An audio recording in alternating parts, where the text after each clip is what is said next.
You all can see me, but I can't see myself until right about now.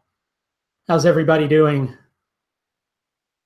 So I hope everybody's doing okay. Welcome. Thanks for popping in today. It'd be really boring if you weren't here, right? I'd just be talking to myself, but I do talk to my camera about 90% of the time. So, what difference does it make? It makes a lot of difference. I'm glad you're all here.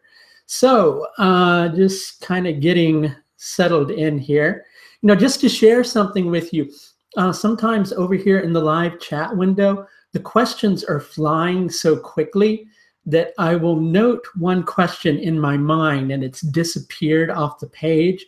And with the frantic posting of questions, which aren't your fault, by any means whatsoever, it makes me kind of get really hyper in my presentation. So I've decided this time that I do this, I'm going to copy and paste questions that I like into a little text document over here on the side so that I can take a look at it if I need to and not necessarily lose it.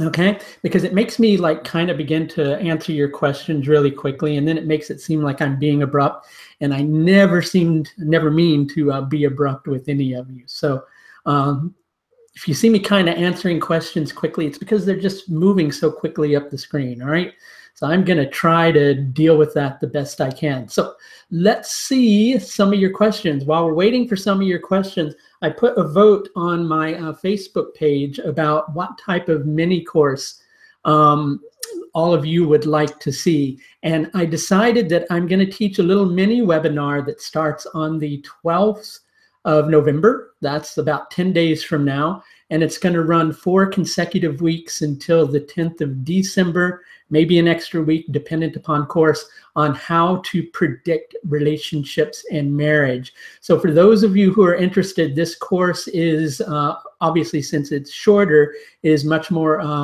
is at a lower price than my other courses. So it'll just be $129 for registration. There's a link up above. If you see that little eye in the corner of your window, that's a link to the course page if you're interested. Okay, we'll talk about it here in a moment.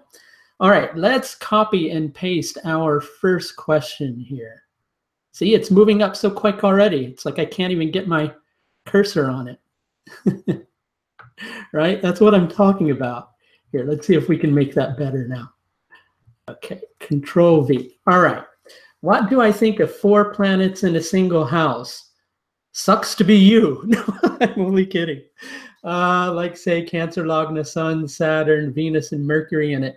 One important thing about when you have a stellium of planets somewhere, first of all, that's going to be a very important area of that individual's life, right? There's going to, so if it's in the ascendant, there's a lot going on around self, okay, if you understand.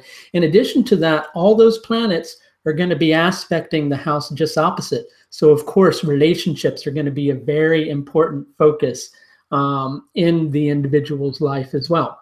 Okay, that's just a short bit about it, but it can create a lot of confusion in that area dependent upon which planets we're talking about, whether they rule trines, angles, dashtanas, whatever they might rule. It can create a lot of confusion, or it can equally create a lot of ease. Somebody's saying how to see D10 chart for profession. You know what I'm going to do? I'm going to, in the future, do another mini course on this, because questions like that, it's not something that I can just go into it for 5 minutes and explain to you how to do that.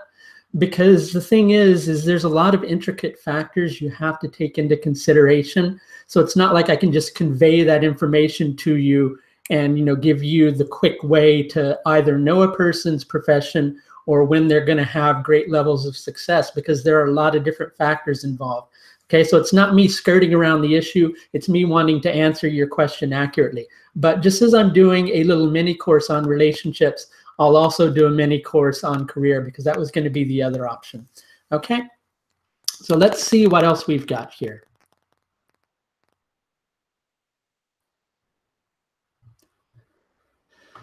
Okay, if I go quiet, I'm only going quiet because I'm looking for some of your questions.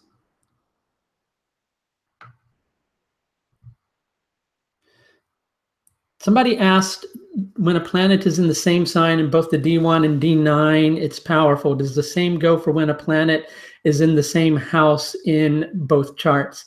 No, not necessarily quite as much, because those houses are going to relate to different areas of life.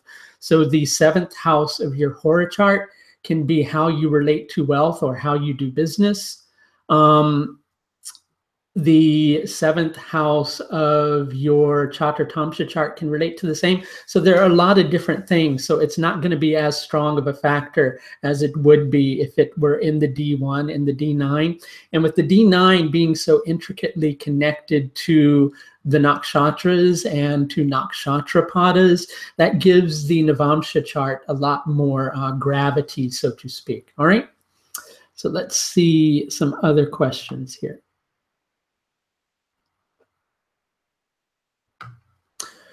Right.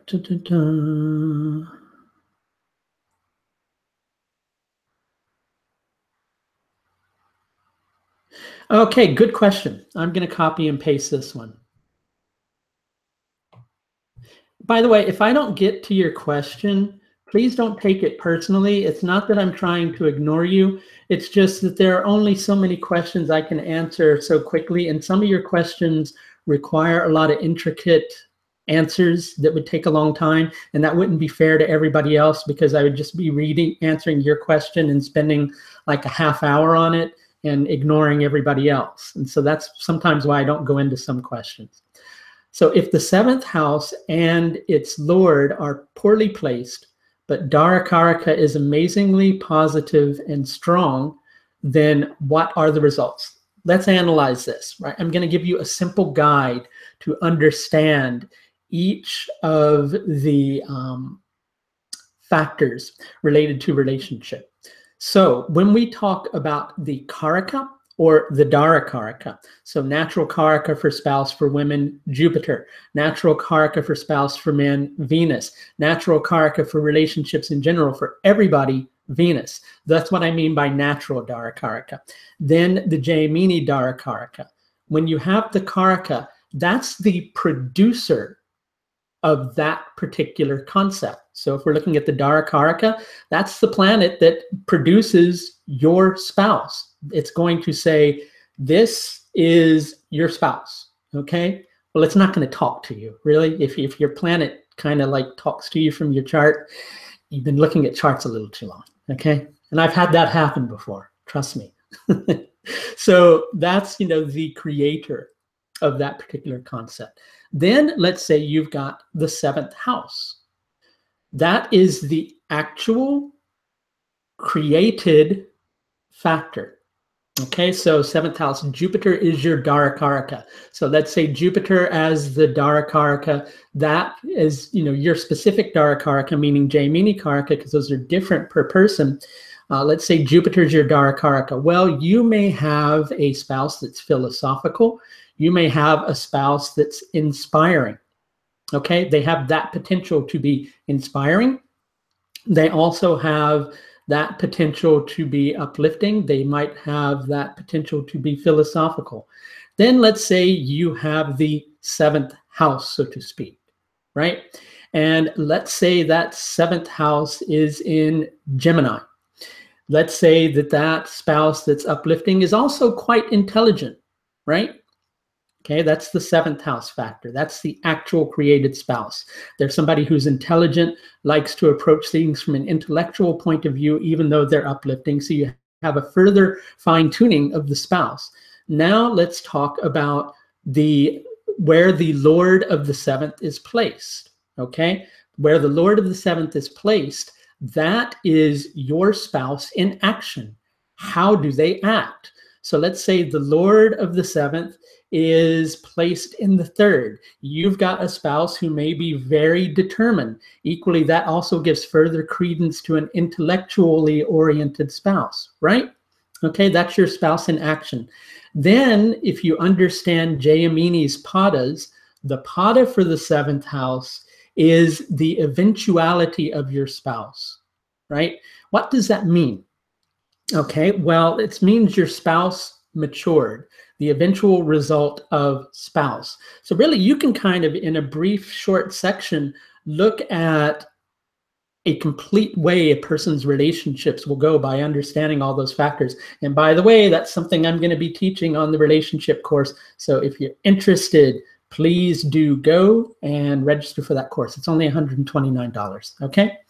Everybody keeps having this problem with hearing me. Maybe I should talk louder. Can you hear me now? I'm in the house by myself today, so I can talk a little bit louder, but I'm not going to talk that loud, okay? All right. So let's look for some other of your questions, all right? Okay. Which one takes more precedence in a chart, Nakshatra Lord or the Rashi Lord? People tend to get hung up on this particular concept, and that's not a criticism. It's quite common for people to get hung up on the concept of something taking precedence. It's not always about a factor taking precedence, okay? It's actually a factor of things complementing each other. All these things together and side by side, those are different components. A Rashi Lord, well, a Rashi is a field where something happens. A nakshatra is the way you're going to grow that planet. Or if you're using house cusps, the way you're going to grow that house cusp, right? So those are two different things. So it's not that one would take precedence over another one. It's not, you know, sure, you may find one of those is stronger, but that doesn't mean that in your interpretation it should take precedence, okay? It means that you have to put all those components together, and where you're seeing things, where you're seeing things that are seeming contradictions, there we go, I got it out. They're not contradictions. They're actually complications, right? And complications are much different than contradictions. You know what, people? I need to keep my phone handy because my family's out and about. So just in case it buzzes, I need to have it close to me. Okay, let's move that over here. All right, thank you for everybody for telling me that you can hear me okay. That's good to know. All right, let's see if I can scroll up and find some questions. I'm getting tongue twisted today. Okay. It may take me a moment, so if I go quiet, all right, somebody's asking, what does it mean if the Darakaraka is retrograde? It means your spouse is going to disappear in a puff of smoke right before your very eyes. I'm only kidding. The thing to understand about retrograde planets is they're not bad. They're actually quite strong. They're not negative all the time. They're just stronger planets. It's just that we get really attached to seeing things being externalized, right? What's that stupid song, you know, Material Girl, or, you know, it's like we get attached to the outside stuff. But retrograde planets are more internal. They're more reflective as per the nature of that planet.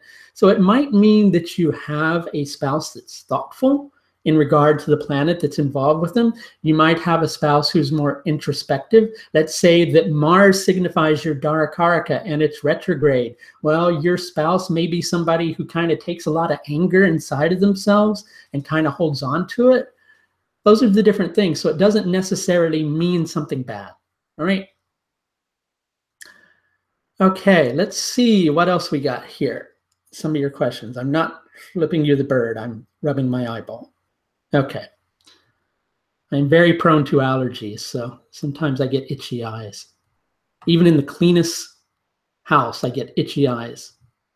All right, let's see what we can find.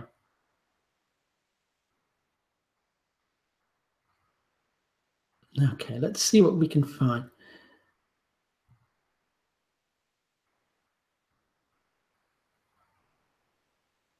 Rahu in Rohini Nakshatra in the 11th house, somebody asked, okay? So let's talk about that. 11th house Rahus, first of all. Okay, we all like to be recognized for our actions.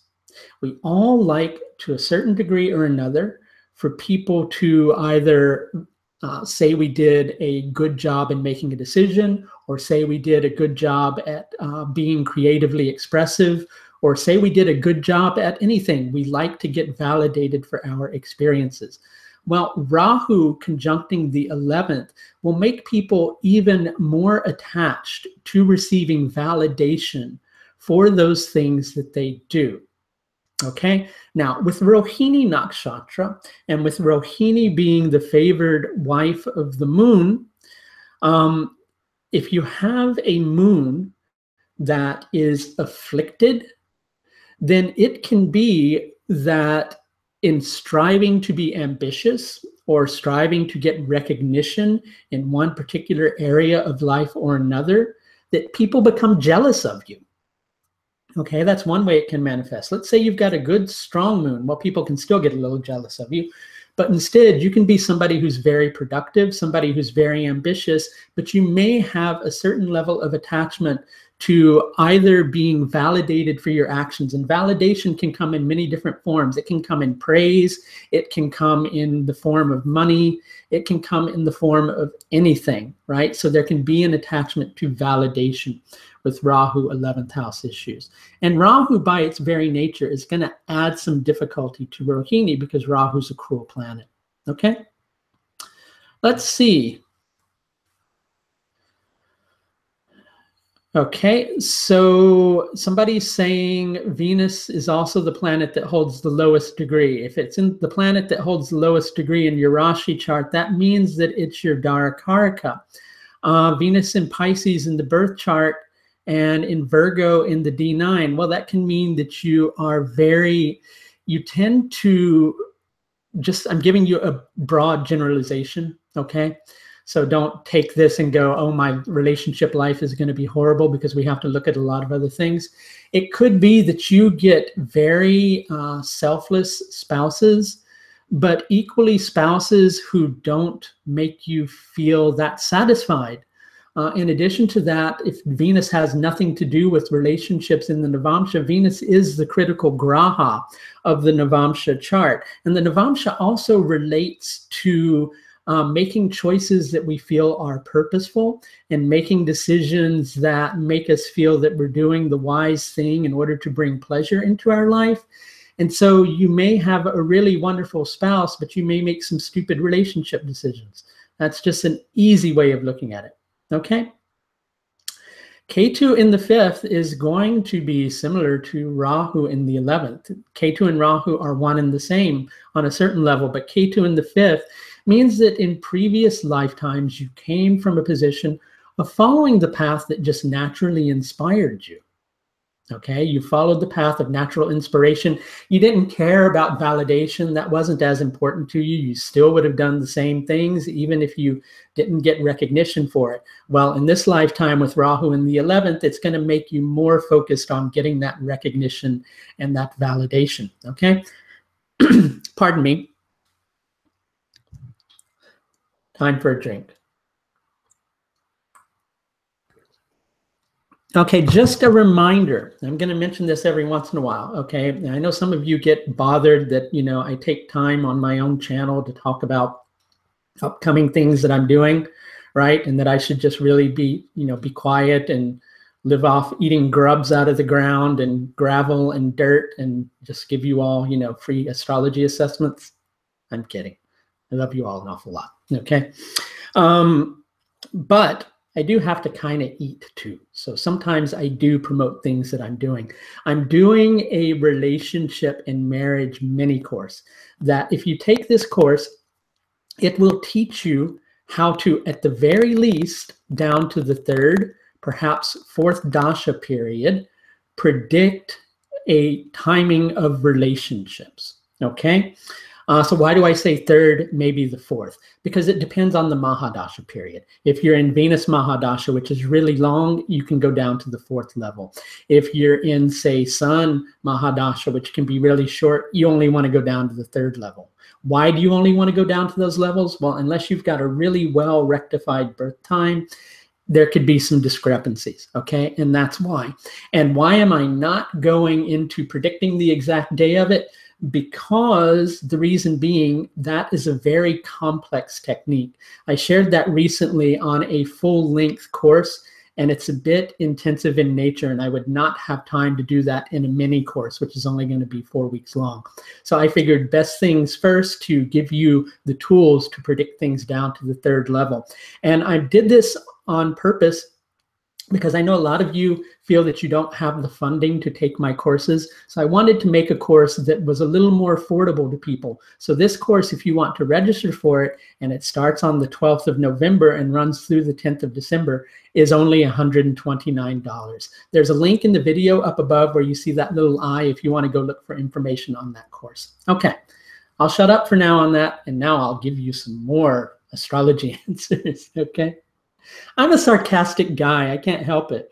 I spent most of my life living in New York, okay? So if I get sarcastic, that's why I get sarcastic. It doesn't mean I'm being a jerk, okay? Let's see what else we can answer here. Some of you, and I know you're really trying to help me. I've said this before. Some of you get really complex in your descriptions of things to the extent that with my screen rolling up really quickly and going quickly by, it's hard for me to integrate your question and kind of visualize it in my head. So sometimes I go through, just so you all know, and I look for simpler things, okay? Sun, Mercury, Jupiter conjunction in the 8th house of Pisces, okay? It depends on how close that Mercury and Jupiter are to your sun, okay? It also depends on whether or not those planets are retrograde, okay? Because if they're retrograde, they can't be combust. But if they're combust, those areas of life that Mercury and Jupiter relate to, there's going to be some incompatibility with those areas. They will be problematic areas. Okay, and some general ways away aside from houses that a combust Mercury will tend to behave is difficulty in asking for what you need and what you want. Okay, difficulty in making requests. Combust Jupiter can make it so that you don't feel worthy of things. It can also make you feel like you're unable to live up to your ideals or beliefs, right? So those are some general things of combust planets with that. Other than that, though, Jupiter is going to give what's called delight to the sun, and it's also going to give delight to Mercury. And so if that can be a very spiritually insightful area of your chart, but it doesn't mean everything's going to be absolutely really wonderful. Okay, life is never this big bowl of cherries with whipped cream on top, right? Sometimes we get some stones mixed in there and things like that. And so there can be the tendency for both Mercury and Jupiter to become what's called kshobita, which is agitated, right? It means those planets feel like they're getting sacrificed for the sun, because the sun will sacrifice those things that it comes into contact with. So you have to take all these things in balance, really, okay? That's why I never, kind of go into these simple assessments of people's horoscopes, because it's all so very vast and different. Okay, so let's see if I can find something before it disappears. Okay. Let's see what we've got. Is somebody asking if I use the Ashtaka-Varga? I do use the Ashtaka-Varga in some instances, most especially if somebody's in Sati-Sati, because people tend to come with me with this fear of their Sati-Sati period because of all these things they read online, which tells me one thing: stop reading things online. I'm only kidding. No, it's good to read things online. It's good to learn the general nature of things, but you also have to recognize that things always have to be quantified and qualified by the strength or weakness of that planet. And as it relates to transit periods like Sati-Sati, Ashtaka-Varga is very important, okay? So if you have a score of, say, 4 or above when Saturn's transiting that Rashi, it's not going to be as bad. But if you've got like a 1, 2, or 3, those are going to be difficult periods when Saturn's transiting that area. So it's good for, among other things, judging the strength or weakness of things like Sati-Sati, planetary transits. So they're important. I tend to, not that I don't use transits for other reasons, because I do, but the main focal point that I use transits for are trying to predict things down to within a few days, right? Because I get asked that a lot, and people get really interested in that particular concept. Okay, I'm going to mute my microphone for a second, people, and answer this phone call, which is coming through. Okay, so if I go quiet, that's why. Right, so please pardon me if that's the case. Test 1, 2. All right, well, it seems to have disappeared. So we'll see if they call. Hold on one moment.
All right, I'm sorry about that, people. I'm back now.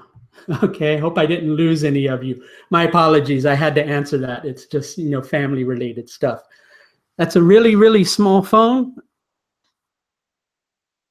I don't think so. It's a tablet. I tend to use it as a phone too. Okay, let's see some more questions. All right, I'm back now. Let's see some more questions popping up on the screen. And if anybody can't hear me, let me know. Just a reminder too, I will say it again, I do have an astrology, a relationship mini course coming up on the 12th of this. Sorry, I'm getting all confused because I'm trying to read your questions and look at things at the same time. 12th of November to 10th of December. It's only $129 to do this course. You can find registration details by that little I up in the upper right-hand corner. Okay.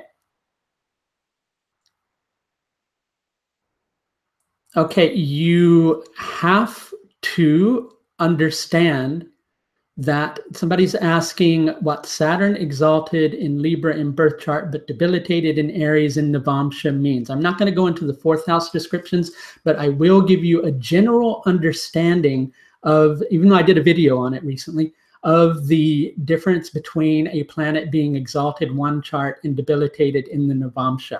Okay, so basically the Rashi chart relates to the path to becoming yourself. It relates to those things that are going to be the big focuses in your life during a particular dasha period, right? So let's say you're in your Saturn dasha. Whatever Saturn relates to, like you're saying, fourth house matters, is going to be a very big focus in your life. You're likely going to feel that overall in your Rashi chart, that area of your life goes really well. But let's say in the Navamsha chart, it's debilitated. Navamsha chart relates to the meaning that we get from things. Okay, equally making the decisions that make us feel like we're living a pleasurable life.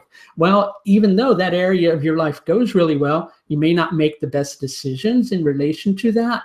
In addition to that, you may feel kind of held back, but it still goes pretty well because Saturn and Aries can tend to hold us back from the impulse that we may find ourselves wanting to make, just giving you broad generalizations because I don't have your particular horoscope.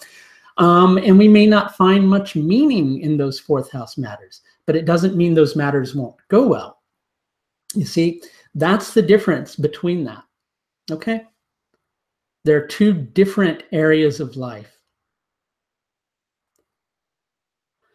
Lahiri, Evergreen, K and Rao certified it. What else require? I don't know what you mean. Sorry about that. Maybe you weren't talking to me. My apologies. Let's see what else we've got here. Which ayanamsha to pick? So many of them. It depends on, okay, so here's the thing. Here's what I would say with ayanamsha.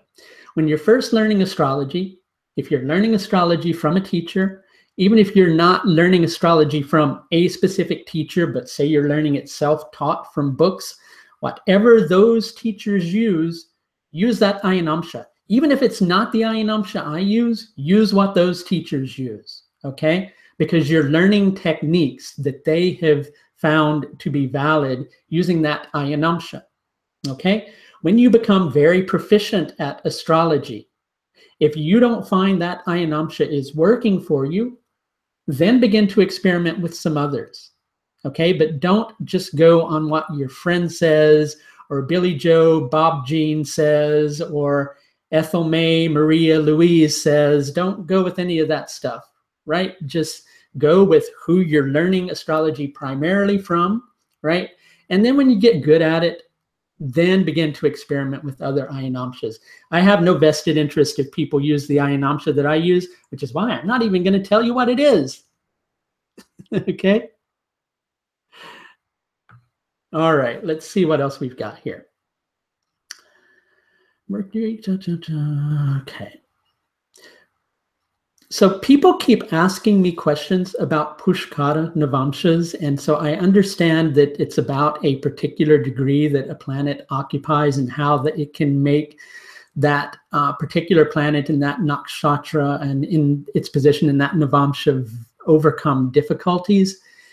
I don't go too deeply into that because I don't really work with that. I tend to use the Baladi and Jagradati avastas because I have found them to give more accurate results than that, which is not me saying that Pushkara Navamshas are not a good technique. It's just saying I don't really use them. So I don't really feel equipped to go into detail about them.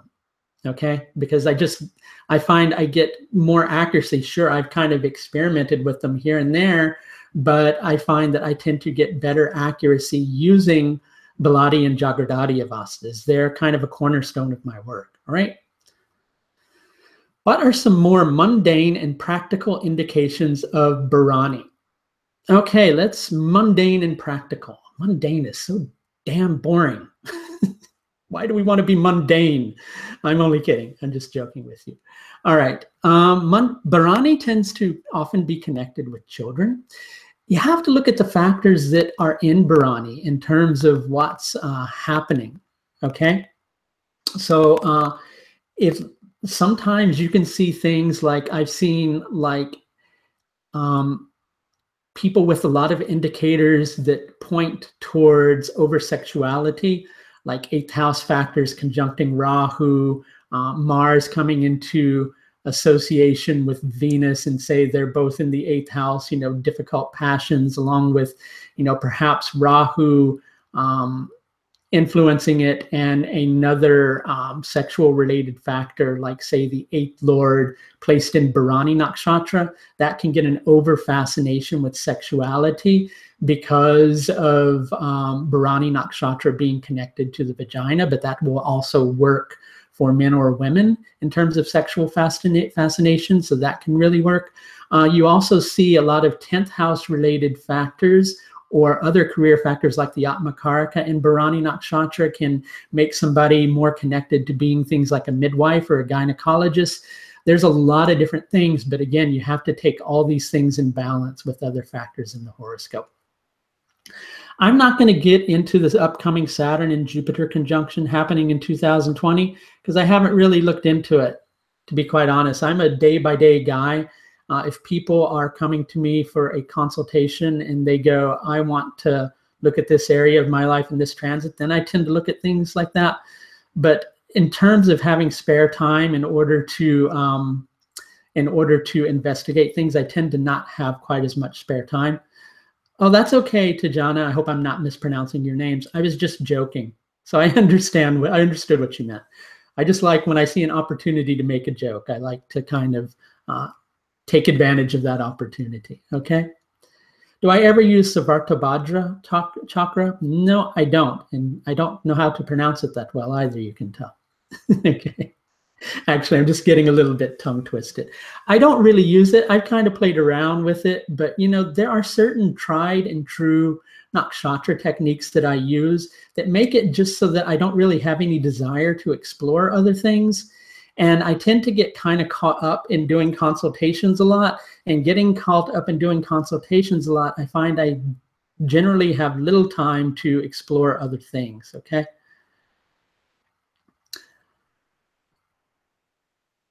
Is it significant if all members of a family have Capricorn Cancer on the nodes? Yes, that can be very significant. That's very meaningful. I'd have to really go into each individual's chart in order to explore that more deeply, though.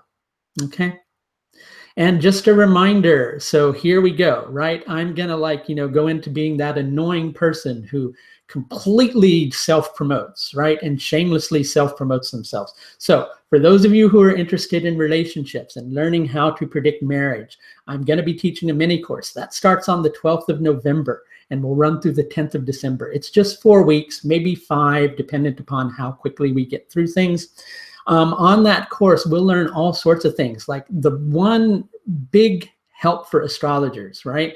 Which is if somebody comes to you and wants to know when they're going to get married, you want to save yourself the trouble and look to see if the person even stands a chance of getting married first, all right? Because if they don't stand a chance of getting married, then you don't want to go into the prediction because it saves you the time and the effort. Okay, so we'll learn that technique too, in addition to how to fine tune the time when something is going to happen. So by the time you finish this course, which will be probably between about 6 hours in length, because if it's 4 classes of 90 minutes each, that would be 6 hours. I may toss in an extra class dependent upon that. I'm pretty big on, adding extra courses to make sure people really get things, okay?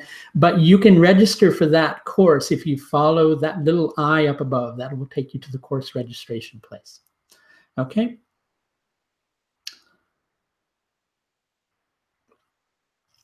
Okay, so let's see here.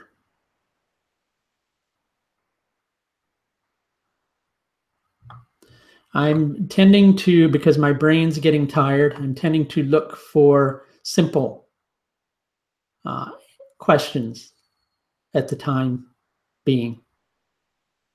So again, something I will say is if I don't answer your question, please don't take it personally. I had somebody who was visiting one of my live videos get really upset that I didn't answer their question that they posted, I think like 3 or 4 times. And it's just, I can't always get to every question. My apologies. I don't mean anything personally by it, okay? Okay, I'm looking for something that is simple because I know you people really want intricate things. And if I sat and I really read your question and I tried to visualize that chart, I could take some of these more complex questions, but I'd be sitting here really like going like this, right? And do you really want to watch me meditate while I try to picture things in my head? Probably not. Ketu in Uttara Palguni, Dasha of Ketu in the 12th house. Okay, well, a lot of it depends upon your sun, but you might find that you like to spend a lot of time alone. It's more important for you that you approach your own challenges in life and are strong in yourself. When that happens, then it would be necessarily feeling like you have to benefit from other people, right? As a matter of fact, you may have a hard time being in public. You might get a little stressed by being in public, right? And it takes a lot of strength for you to be able to deal with being in public places, because with Rahu in the 6th, it's going to make it that way. Okay, let's see what we've got. Mars in 5th in Shravana. Okay, I don't want to go into that one right now. Somebody else had asked something else. K2 in the 12th house does not always mean final liberation. Okay, K2 in the 12th house can be a strong supportive factor because it may mean that that person spent a lot of time in seclusion in previous lifetimes. So they're more accustomed to that alone time and exploring themselves. Okay? But it doesn't always mean that. You have to see a lot of other factors. And K2 will always represent something that perhaps we have knowledge of or have done before, but we still need further development. So we still have other things to learn. Sometimes we're able to learn that in one lifetime.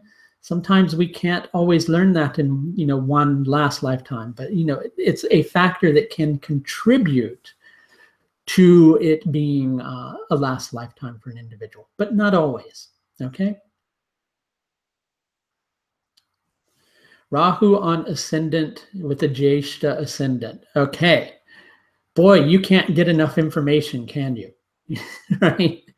You really like to be well equipped. It's important for you to be well equipped with information so that you feel you can rise above any circumstances that you need. But you may have a tendency to feel that you need to always fall back on relationships, because Rahu on the ascendant is going to relate to Ketu in the 7th, and that means a strong disposition toward feeling comfortable in relationships. But this lifetime for you is about exploring yourself, and in doing that, you're going to want to have all the information and insight that you can to do it. Okay? That's just general, right? I'd have to take so many other factors into consideration. Okay, I may be able to handle about another 5-10 minutes, everybody, because I'm beginning to get a bit tired.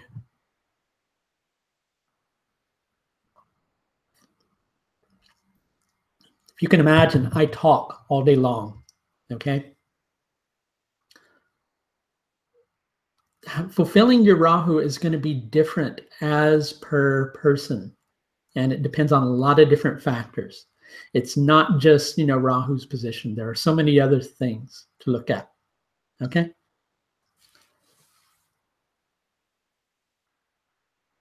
If you are the person with Rahu and Jyeshta, well, a lot of it depends on where Rahu's dispositor is, and that's going to be different in every Varga chart. So I don't want to tell you one specific thing because I might be sending you down the wrong path, and that wouldn't be good, right?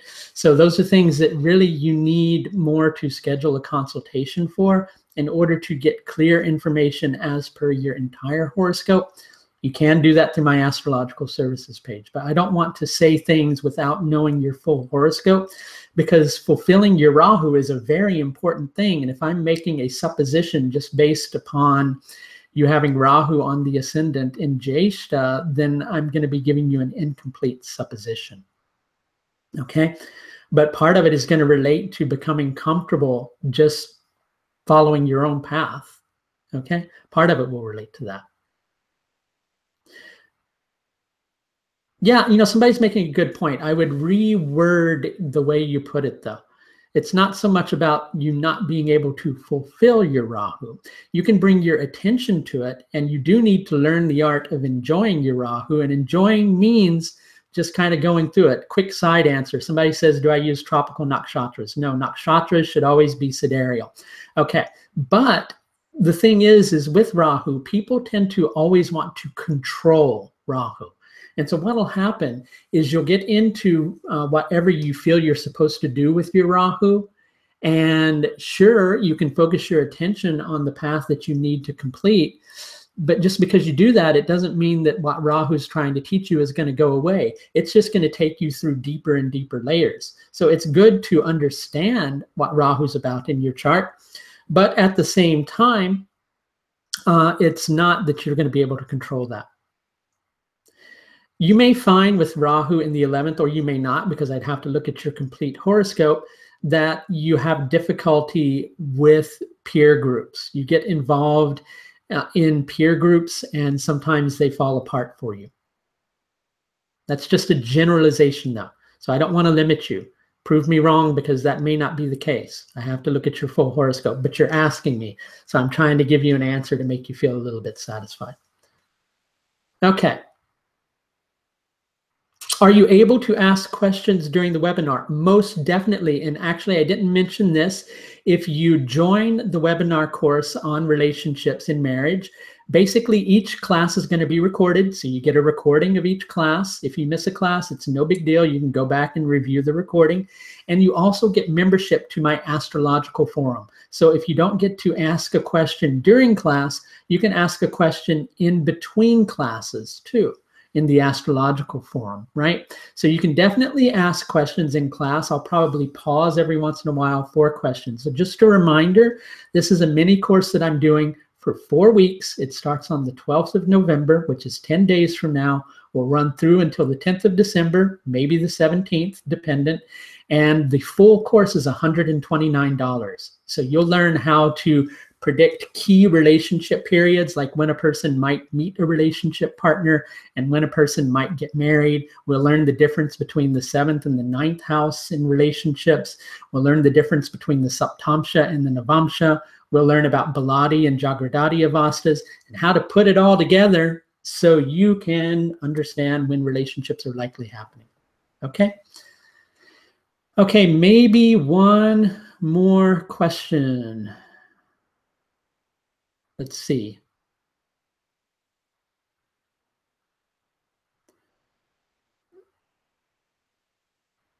How do we